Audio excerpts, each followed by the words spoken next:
Previous life, I used to read stories about people like me. Modern souls yanked backward through time, landing conveniently in the bodies of princes or young lords with promising futures ahead of them. I envied those fictional travelers. Now that I've actually crossed over, I can say with complete confidence that those stories lied. The man whose body I inherited was Chu, a failed scholar who'd been sweet-talked out of every copper coin his father left him, then choked to death on a steam bun. Not a heroic end, not even a particularly interesting one. The villagers of Wuji village remembered him with a mixture of pity and contempt, and they'd taken to calling me, full-by. I had no money, no food, no furniture worth mentioning, and no plan. What I did have was timing, because the day I arrived happened to coincide with the government's mandatory marriage ceremony. The law in the Kingdom of Du is about as gentle as a millstone. Every citizen must be married by the age of 18. Fail to comply, and you face a fine so enormous that most families couldn't scrape it together in a decade. Can't pay the fine? The men get conscripted and sent to the front lines of a war that nobody seems to be winning. I had no money, which meant I had no choice. I needed a wife. I stood at the edge of the village square and watched the proceedings with something between fascination and grief. Government officials had herded a group of women into the open space, and one by one the village men stepped forward to make their selections. Most of the women looked hollowed out, skin roughened by years of field work, eyes carrying the particular exhaustion of people who had spent their whole lives being used up. The village mothers stood nearby, shouting advice at their sons. Pick a sturdy one, pick a strong one. Beauty doesn't pull a plow or birth healthy children. Don't be a fool. But at the back of the group stood three women who were different. They were slim and remarkably beautiful, the kind of faces you'd struggle to find even among the wealthy classes. What confused me was why nobody had chosen them yet. Then I understood. In a village where half the population is perpetually hungry, beauty reads as weakness. A pretty woman who can't haul grain or break soil is seen as a liability, another mouth to feed without the body to justify the expense. These three had been passed over again and again, left standing as the crowd thinned around them. By the time my name was called, they were the only ones remaining. The three women looked at me with a specific kind of desperation I hope never to see again. The look of people who understand exactly what happens to them if nobody steps forward. If they weren't chosen here, they'd be taken to a government institution. The polite term for it is administrative placement. The honest term is considerably darker. I decided to take all three. The crowd didn't take this well. I could hear the whispers before I'd even finished signing the marriage papers. He can't feed himself, let alone a family. He can't afford taxes for one wife, let alone three. The fool has finally gone completely mad. Children trailed behind our small procession down the road, jeering and calling me full-by. I didn't particularly mind the name. I'd been hearing it since I woke up in this body, but I minded the way the women's shoulders tightened with each taunt, so I sent the children scattering with a single comment about how their parents were probably eating all the meat at home without them. It worked. Children are children in any century. One of the three women had been quiet throughout the ceremony. Her name was Lihan, and she carried herself with a particular kind of stillness that I recognized as someone who had learned to expect bad news. Before we'd even reached the house, she stopped walking and turned to me. She told me she was a widow. 2 husbands, both dead within months of their weddings. One drowned in the river, one bitten by a snake in the fields. The villages for miles around had decided she was cursed, a bringer of misfortune, and she'd been returned by both sets of in-laws to the marriage procession rather than cared for, as a widow ought to be. She told me all of this plainly, without self-pity, and then offered me the chance to reconsider. I told her the truth in return. I had no food for tomorrow's meal, no savings, no prospects that anyone in this village would recognize as prospects. I asked her if she still wanted to marry someone in that condition. She looked at me for a long moment, the kind of look that goes past your clothes and your reputation and tries to find whatever's underneath, and said yes. The other 2 women were Linchener and Suching. Linchener had grown up in a wealthy household before her family's fortunes collapsed, and she carried that history in the precise way she held herself, careful and a little guarded. Suching was the youngest, with an open face and eyes that held more curiosity than fear. Both agreed quickly, relieved beyond what words could easily carry. The official stamped the marriage papers with the enthusiasm of a man who wanted to go home, and we walked to my house. From the outside, the courtyard looked respectable enough. My predecessor's father had been a genuine scholar, and the exterior of the property still reflected that. The women's expressions brightened slightly as we approached. Then we stepped inside. Empty. Completely, thoroughly empty. Every piece of furniture, every pot, every stored grain had been sold or swindled away. The house was a shell with good bones and nothing else. I told them again, no food for tomorrow. I offered to release them from the marriage if they wanted to leave. None of them moved toward the door. Instead, after a moment of quiet communication among themselves, each of the three women reached into the folds of their clothing and drew out small pouches, their dowry savings, hidden away against catastrophe. A handful of copper coins, a small piece of silver.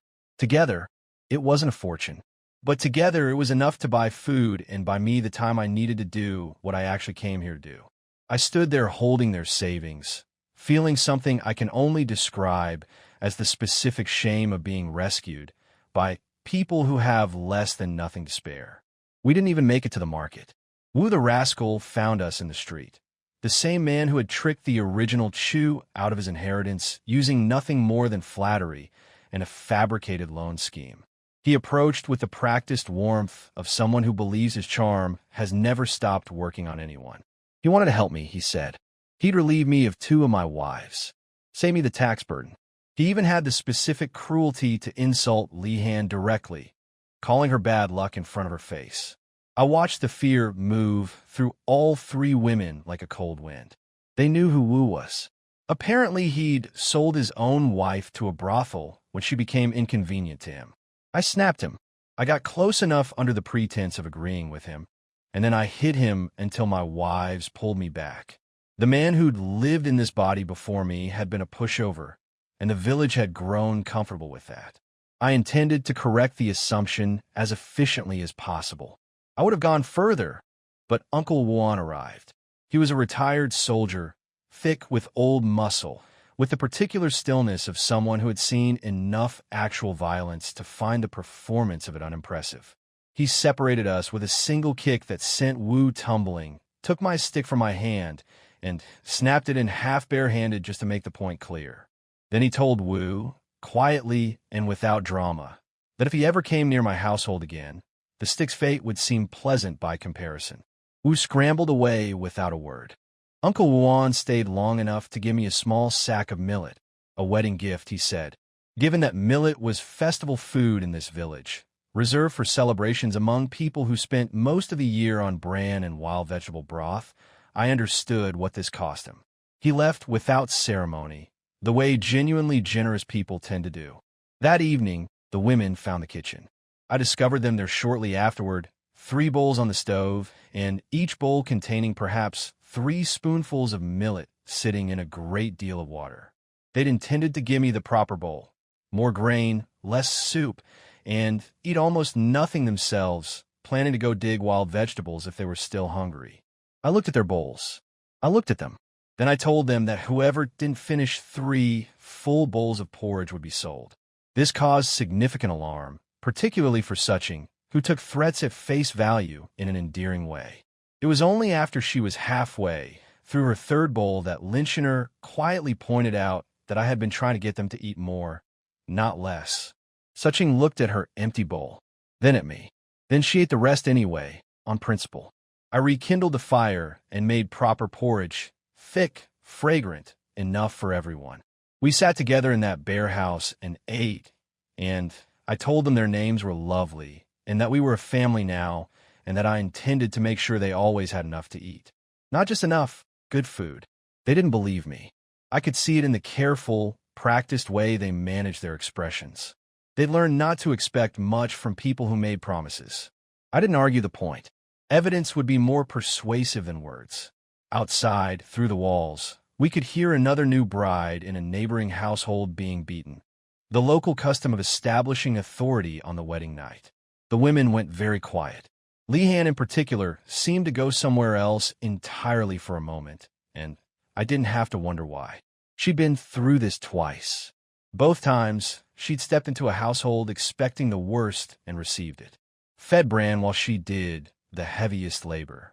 Blamed for her husband's accidental deaths, as though her presence had poisoned the river and summoned the snake. Returned to the marriage procession like a defective item when she was no longer useful. I took her hand and told her that a fool and an unlucky star made a reasonable pair. She smiled in spite of herself. It wasn't much, but it was genuine, and it seemed to matter more to her than I expected. Later, after Lynchner and Suching had retired to the adjacent room, Lehan approached me with the particular courage of someone who has decided to be brave even though they're afraid. She'd made up her mind to be a proper wife, she said. She wanted to repay my kindness in the only way she currently could. She asked me to be gentle. I was. In the next room, Lynchner and Suching lay awake and talked in whispers, as young women do on strange nights. Suching worried about pain. Lynchner said she'd heard it could hurt a little. Then sounds began filtering through the wall, and both of them pulled blankets over their heads with great dignity before immediately peeking out again from curiosity. Suching announced that things seemed less terrible than she'd anticipated. Lynchner told her that she herself would take the following night. Then she spent several hours having detailed, anxious dreams about being abandoned for being too hesitant, which I found out about later and found both touching and unnecessary. Morning came. Lehan was already up before the rooster's second call, moving quietly and checking that I was still breathing, still alive, still unharmed by whatever bad luck she'd convinced herself she carried. When she confirmed I was, she rested her head briefly against my chest to feel my heartbeat, then got up to make breakfast. I had gone out the previous day and done two important things. I'd run into Xiaoan. Xiaoan was the man who had swindled the original Chu. He was the type of person who mistakes charm for intelligence and has gone through enough of other people's money to believe his luck is infinite. When he heard I'd married 3 beautiful women, he came looking, not for me exactly, but for whatever opportunity he imagined was attached to me. I let him believe I had a wealthy grandfather, a patriarch, someone important. I dropped the suggestion the way you drop a baited hook, and Xiaoan practically swam into the trap. Within an hour, he'd led me to his house, shown me 3 items he'd been hoarding, and handed over a fine porcelain vase when I made clear I'd walk if he didn't. I took the vase directly to the biggest pawn shop in town and walked out with 10 taels of silver. 10 taels of silver for a vase that had cost me nothing. I then spent some of it on rice, refined white rice, the kind that common families eat perhaps once at the new year if they're fortunate, and a basket of eggs. I handed the rest of my purchases to Xiaoan and had him carry them home, because why not? When I returned to the house, the 3 women's eyes went wide at the rice. Then they went wider at the silver I produced for my coat. Lynchner grabbed the money pouch and announced that she was keeping it, because clearly I couldn't be trusted with it. She was not wrong. I spent the next several minutes trying to convince her that I needed some of it back for cloth to make them all new clothes. She took the money for cloth and supervised the purchase herself. That evening, with the coins settled and the house fractionally less empty, I went to the limestone deposit on the west side of the village and collected quicklime. I gathered wood ash from under the kitchen stove. I boiled leftover tea. Then I mixed these things together and began coating the eggs I'd bought, rolling them one by one in sawdust from the carpenter's workshop down the road. The 3 women watched this with expressions that suggested they were actively choosing not to say anything alarming. "Husband, what exactly are you doing to the eggs?" "Making century eggs," I told them. Also called preserved eggs. Also called, for the purposes of people who have never encountered them before and need to be sufficiently impressed, amber eggs. 7 or 8 days, I said. Then we eat. In the days that followed, the household found its rhythm. Lynchner turned out to have an extraordinarily precise mind for numbers, the product, I suspected, of years spent watching her family's finances collapse and learning from the experience. Lehan had a quiet competence that expressed itself in action rather than words. She was always the first up, always the last to sit. Suching was cheerful in the specific, uncomplicated way of someone young enough that the world hasn't fully convinced her yet that things don't work out. Each morning, Uncle Wuan and his son Wu Er arrived to take the preserved eggs to the county seat. Each afternoon, they returned with silver. The arrangement suited everyone. They were trustworthy, strong enough to discourage bandits, and genuinely glad for the work and the wage. I paid them a month's salary up front, which shocked them both. Uncle Wuan tried to argue with me about this for some time. I pointed out that his wife was unwell and that wild vegetable broth every day was not a medical intervention. I also mentioned that I had bought the wild ginseng root from a hunter at market price, not from pharmacy, so it wasn't as extravagant as it looked. He accepted it reluctantly, the way honest men accept gifts, looking for the catch, finding none, and being quietly moved by the absence of one. The day the first batch of century eggs was ready, I cut one open on the kitchen table. The amber-colored interior gleamed in the morning light. Suching made a sound I can only describe as delighted panic. She ate 3 pieces before she remembered she was supposed to be ladylike about it. Lynchiner calculated costs aloud, almost involuntarily, the way she always did when numbers were involved. The eggs cost roughly 2.5 coins each to make. At 5 coins per egg, they'd clear a modest profit. At 10 coins, better. At 50 coins, I held up a hand. We weren't selling them for 50 coins, I said. 50 was the price for the town market. We were going to the county seat. And we weren't going to the general market either. We were going to Wanshin Tower. Wanshin Tower was the finest restaurant in the county, which meant it occupied a category of establishment that people like us, unwashed, wearing clothes with visible mending, arriving on foot, were not typically permitted to enter. The waiter who met us at the door made this clear with both words and a shove. I hit him. Then I kicked him. This drew the attention of every diner in the establishment, which was exactly what I needed. The owner of Wanshin Tower, a man in his 40s with sharp eyes that missed nothing, watched all of this from across the room. I ignored the chaos, walked past the downed waiter, and addressed the owner directly. Your people need better management, I told him. I came here to give you money. Your employee nearly prevented that. He invited me to explain myself. I peeled a century egg. The amber interior caught the light, and the room went quiet in a way that had nothing to do with embarrassment and everything to do with genuine surprise. Diners craned their necks. A portly young man named Shin Hung, apparently a regular of some wealth, began bidding immediately. He assumed it was a decorative object, a collectible, something rare and static to be owned. I told him it was food. The bidding recalibrated. I took the eggs to the kitchen, demonstrated 3 preparations in front of the assembled chefs, and watched the owner's expression shift from polite skepticism to intense professional interest. 80 coins per egg. 100 pieces delivered daily. He signed the contract before I'd finished carrying the plate back to the table. Walking out of Wanshin Tower with the agreement in hand, I spent approximately everything I just earned on fabric, clothes for the women, a hired car to carry everything home, and a modest bribe of white rice and good grain for Uncle Juan's household. Lynchiner confiscated my wallet before I could spend the last coin. The soybeans soaked overnight. The next morning, with a pair of small grinding stones I'd had made to my specifications by a local craftsman, I began grinding them into milk. The women gathered around, uncertain what I was doing, but too curious to leave. Suching immediately appointed herself official taste tester. Soy milk, I explained. Boil it and drink it. Or, I showed them the gypsum solution I'd acquired from a Taoist temple on a shameless errand the week before. I showed them how to add it to the cooling milk. I showed them how the liquid shivered and then slowly, steadily began to solidify from the edges inward. Suching pressed both hands over her mouth and stared. Tofu pudding.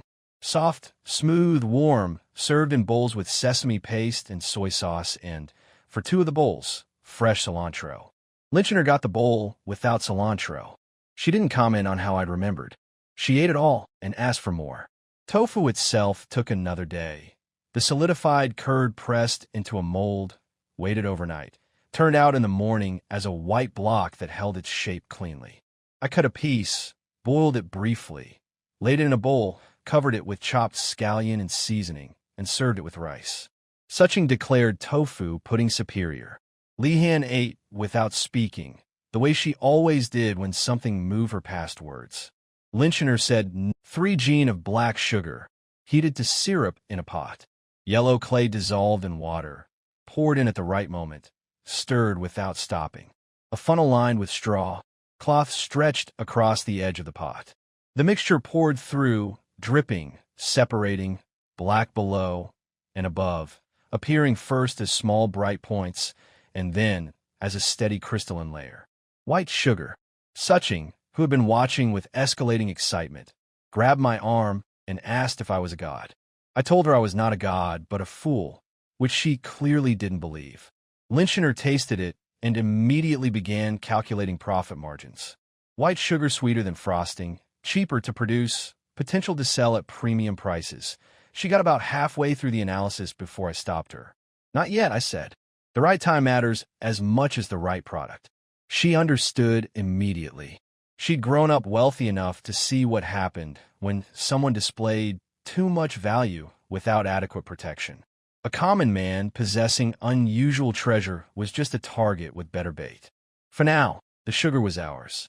If anyone asked where it came from, the answer was a foreign merchant from the western regions. And if that wasn't convincing enough, I had several gods and immortals prepared as backup explanations. On the nights between all of this, the egg coating and the bean grinding and the market negotiations and the careful management of a man called Xiaoan, who was slowly realizing he'd been outplayed, I was becoming something I hadn't expected. Not a hero, not a prince, not the triumphant time traveler of 100 stories. Just a husband, a fool with 3 wives in a stripped-bare house, learning which of them liked cilantro and which didn't, which one woke earliest and which one asked the best questions, which one laughed easiest, and which one carried old pain in the careful stillness of her posture. Lynchiner managed the money with the precision of someone who had seen what its absence could do to a family. Lihan watched over all of us with a quiet protectiveness that asked nothing in return. Suching ate everything offered to her and pronounced it wonderful, and I chose to believe her judgment was sound. I will take you all somewhere better than this, I told Lynchiner one night. She turned to look out the window, her profile lit by thin moonlight, and said yes. I don't think she entirely believed me yet. I intended to change that. The sugar sat on the table between us like a small white secret. Lynchiner was the first to ask the question that all 3 women were clearly thinking. When the time came to sell it, what would I charge? I held up 3 fingers. 30 taels of silver per gene. The silence that followed had a particular quality to it, the kind that happens when a number is too large for the mind to immediately process. Suching looked down at the cup of sweetened soy milk she'd just finished and appeared to perform some rapid mental arithmetic that clearly disturbed her. Lynchiner recovered fastest, because Lynchiner always did. Husband, she said carefully, 30 taels is a price that perhaps no one in the entire kingdom can afford. You'd be surprised, I told her, how many people there are who would spend any amount of money to have the thing that nobody else has. Lynchiner turned this over in her mind. She was beginning to understand. I could see it, the way a merchant's daughter understands things through the logic of supply and desire rather than through the logic of cost. But before she could say more, Suching made a small sound. I looked over. She was crying. Not dramatically, just quietly, the way Suching did most things, the tears running down her face while she sat very still, as though if she didn't move the sadness might not be confirmed. She'd been doing arithmetic of her own kind,